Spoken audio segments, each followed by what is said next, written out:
Last episode में king जॉफरसन Amazon को अपने साथ एल्व्स के खिलाफ जंग के लिए राजी कर लेता है, जबकि वापस आते हुए शिप में ज़ाला किंग जॉफरसन को मार देती है। आसमान से आए ग्रीनिंग स्टोन की तलाश में बैटमैन मैगन रियासत आ जाता है और जब बैट उसके सामने आता है तो वो कमजोर पड़ जाता है और एल्फ्रेड को इस कमजोरी के पीछे की हकीकत बताता है। पर एल्फ्रेड पहले से ही ब्रूस की हकीकत जानता है और वो कुछ और भी जानता है और उसी पर ही हम इस एपिसोड को एक्सप्लेन करेंगे। अगर आपने हमारा पिछला एपिसोड नहीं देखा तो साइड में एक लिंक दिया जाएगा, आप वहां से देख सकते हैं। अगर आपने हमारा चैनल सब्सक्राइब नहीं किया तो प्लीज सब्सक्राइब कर दीजिए और नोटिफिकेशन के लिए बेल आइकन जरूर दबाइएगा। तो चलिए शुरू करते हैं next episode, child of the God's.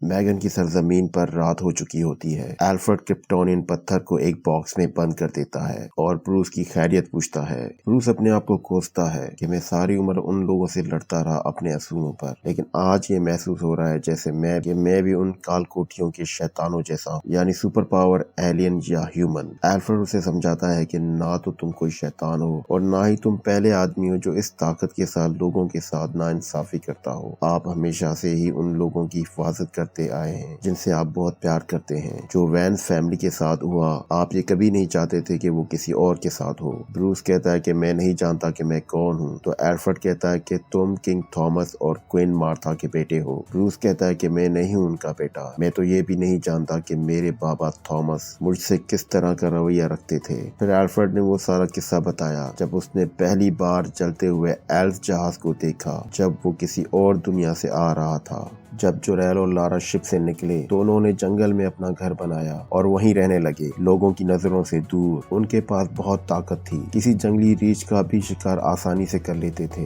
वो करीब की रियासत में रात को छुप कर आते थे और हमारी जबान और हमारा रहना सहना सीखते थे। अपनी दुनिया को खोने के बावजूद लारा और जोरेल दोनों यहाँ बहुत खुश थे अपने बेटे के साथ जो यहीं पैदा हुआ था।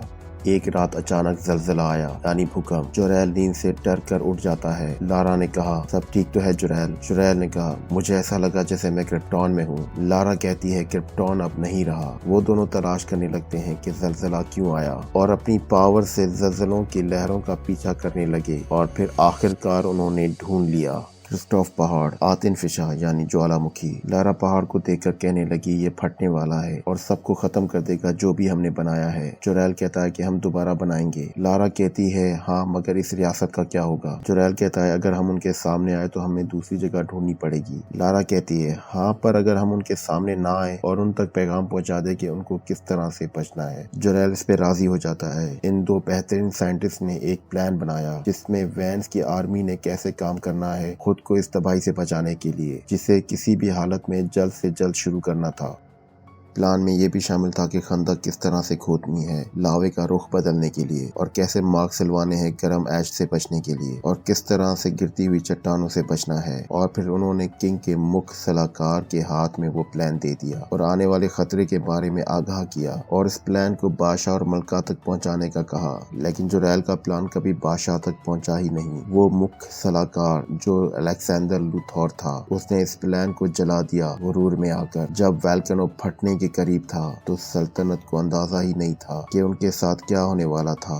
एल फैमिली इसे नजरअंदाज नहीं कर सकती थी क्योंकि पहले ही वो एक घर खो चुके थे। जोरेल महल में आता है और लूथार पर बरस पड़ता है कि अब तक ये खाली क्यों नहीं करवाया गया। एल्फ्रेड लूथार से पूछता है, कौन है ये और किस बारे में बात कर रहा है। जोरेल समझ जाता है कि इसने किंग को कुछ नहीं बताया। वो किंग से कहता है कि आतिन फिशा का पहाड़ फटने वाला है। थॉमस लूथार से पूछता है, क्या ये सच है? लूथार कहता है, ऐसा कुछ नहीं है मेरे हुजूर, मेरे सारे पुराने रिकॉर्ड चेक किए हैं। ये पहाड़ हमेशा ऐसे ही नाराज होता रहता है। मैंने सितारों से भी बातें की हैं। जोरेल गुस्से में इसका जवाब देता है, तुम उन सितारों की बात कर रहे हो जिनके अंदर खुद एक जलती हुई गैस होती है। तुम एक जाहिल इंसान हो। और फिर वोल्केनो फट जाता है।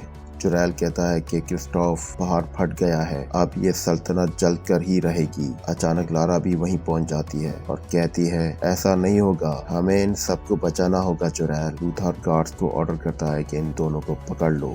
लारा आगे बढ़ती है किंग थॉमस से बात करने को। गार्ड्स लारा की पावर के आगे ढेर हो जाते हैं। एल्फ्रेड जो किंग थॉमस की हुकूमत का मेंबर था, उसने लारा को रोक दिया। किंग थॉमस ने लारा से पूछा कि तुम कौन लोग हो। लारा ने इसका जवाब दिया कि हम आपके दोस्त بات ہیں حضور۔ لارا کنگ تھامس اور کوئن مارتھا سے بات کرتی ہے کہ میں نے آپ کو دیکھا ہے، آپ ایک بہت ہی رحم دل حکمران ہیں۔ ہم لوگ یہاں سے نہیں ہیں، لیکن ہم نے اسے اپنا گھر مانا ہے اور اب ہم اسے بچائیں گے، لیکن آپ نے ہمارے لیے کسی کی حفاظت کرنی ہے۔ لارا اپنے بچے کو مارتھا کے ہاتھوں میں تھما کر جاتی ہے اور انہیں بتاتی ہے کہ اس کا نام کالیل ہے اور ہم ضرور واپس آئیں گے۔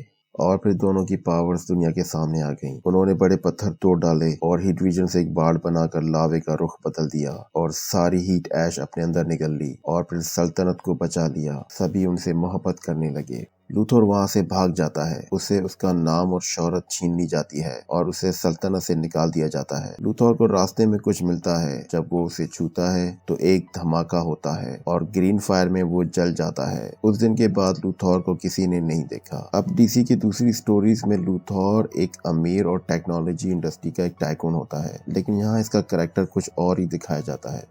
جوریل اور لارا لوگوں کے ہیرو بن جاتے ہیں۔ ایلس کے بارے میں جب کنگ جوفرسن کو پتا چلتا ہے تو اس کے سامنے وہ پیشن گوئی یعنی بھوشوانی آ جاتی ہے کہ وہ ہمارے جیسے دکھیں گے، وہ ہماری طرح بات کریں گے، پر وہ ہمارے جیسے نہیں ہوں گے۔ وہ کانسٹنٹین کے ساتھ وہاں جاتا ہے ایلس کو دیکھنے کے لیے۔ جوریل اور لارا سلطنت کو ایڈوانس نالج دیتے ہیں اور پھر بہت ہی گہری دوستی بن جاتی ہے وینس فیملی کے ساتھ۔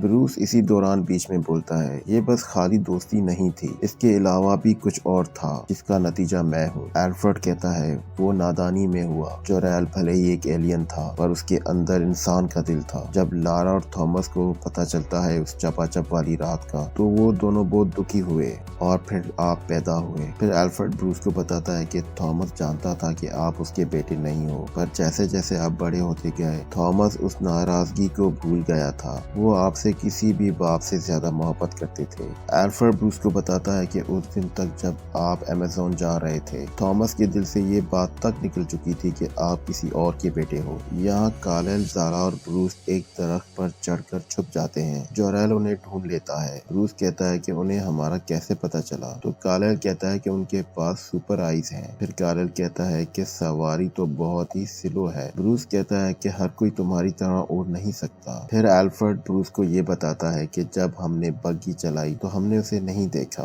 اور پھر گرین ویژن سے بگی پر حملہ ہوتا ہے۔ ہر طرف گرین فائر تھی۔ مارتھا اور تھامس گرے پڑے تھے اور لارا چلاتے ہوئے مارتھا کے پاس جاتی ہے۔ گرین لینٹرن کی انگوٹھی پہنے یہ لوتھر تھا۔ ہو سکتا ہے یہ انگوٹھی بھی آسمان سے آئی ہو۔ ایلفرڈ بروس کو بتاتا ہے کہ وہ گرین مین تھا، جو کہ ایک جوکر کی طرح دکھتا تھا، جو کبھی لوتھر کے نام سے جانا جاتا تھا، اور گرین لینٹرن کی پاور بھی ہے۔ چلو اچھا ہے، ایک ہی کاسٹ میں دو کریکٹر۔ جوریل نے جب کنگ تھامس کی لاش دیکھی تو غصے میں اس کی آنکھیں لال ہو جاتی اور پھر وہ جوکر پر ہیٹ ویژن سے حملہ کر دیتا ہے، پر جوکر یعنی لوتھر وہاں سے بچ جاتا ہے اور بھاگ جاتا ہے۔ مارتھا زخمی حالت میں بروس کو پکارتی ہے۔ ایلفرڈ بروس کو ڈھونڈتا ہے اور جب اسے دیکھتا ہے تو حیران ہو جاتا ہے کہ اسے ایک بھی چوٹ نہیں لگتی، اور مارتھا کو کہتا ہے کہ بروس بالکل صحیح سلامت ہے۔ مارتھا ایلفرڈ اور لارا کو بلاتی ہے اور کہتی ہے کہ گواہ رہنا، میں ایک وصیت کرنے جا رہی ہوں۔ تم اور جوریل اس سلطنت پر اب سے راج کرو گے۔ لارا کہتی ہے کہ یہ حق بروس کا ہے۔ مارتھا کہتی ہے کہ ہم نے لوگوں سے بروس کے باپ کو چھپا کے رکھا تھا، پر لوگ جان گئے ہیں کہ بروس تھامس کا بیٹا نہیں ہے، اور سلطنت کے لوگ ایک بادشاہ کی ناجائز اولاد کو کبھی قبول نہیں کریں گے، پر ایک دن وہ ضرور کریں گے اور تم انہیں بتاؤ گی۔ لوگ پہلے ہی تم لوگوں کو چاہتے ہیں، تم لوگ عقل مند، طاقتور اور ہمدرد ہو۔ سلطنت کے لوگ تمہیں خوشی خوشی قبول کریں گے۔ حفاظت کرو ہمارے تخت کی جب تک کہ بروس اس کے قابل نہیں ہو جاتا، اور سلطنت کے لوگ بھی اسے قبول کر لیں، اور سب سے بڑھ کر اس کا خیال رکھنا، اسے پیار دینا ہمارے لیے۔ ایلفرڈ کہتا ہے کہ وہ مرتے وقت بھی آپ کی فکر میں تھی۔ میں سمجھتا ہوں آپ کے دماغ کی پیچیدگیاں، پر آپ تھامس اور مارتھا وین کے ہی بیٹے ہیں، اور یہ ہر چیز سے بڑھ کر ہے۔ ایلفرڈ بروس کو حوصلہ دیتے ہوئے کہتا ہے کہ آپ یہ مت سوچیے کہ آپ اس کے لائق نہیں۔ وہ بھلے ہی پرفیکٹ لوگ ہیں، ہم نہیں، پر آپ بھی بہتر ہیں۔ جوریل کے مرنے کے بعد ہم جنگ کے دہانے پر ہیں۔ اگر میں آخری آدمی بھی بچ گیا اس جنگ میں، تو اسے روکنے کے لیے میں کچھ بھی کروں گا۔ بیٹمین کہتا ہے کہ کوئی پلان ہے ایلفرڈ کہتا ہے کہ نہیں، مگر ہمارے پاس ہمارا راجا ہے۔ यहाँ ये तो पता चल गया कि ब्रूस जोरेल का ही बेटा है, और ये भी कि डीसी के 2 बड़े विलन एक ही कैरेक्टर में हैं, और ये भी पता चल गया कि सल्तनत पर हुकूमत करने का असली हकदार ब्रूस ही है। अब आगे देखते हैं कि ब्रूस कैसे इस जंग को रोकता है या खुद ही इस जंग का हिस्सा बन जाता है। अगले एपिसोड में हम जरूर देखेंगे। अगर आपने मेरा चैनल सब्सक्राइब नहीं किया तो जरूर कर लीजिएगा। मैं मिलता हूँ आपको नेक्स्ट वीडियो में, तब तक अल्लाह हाफिज।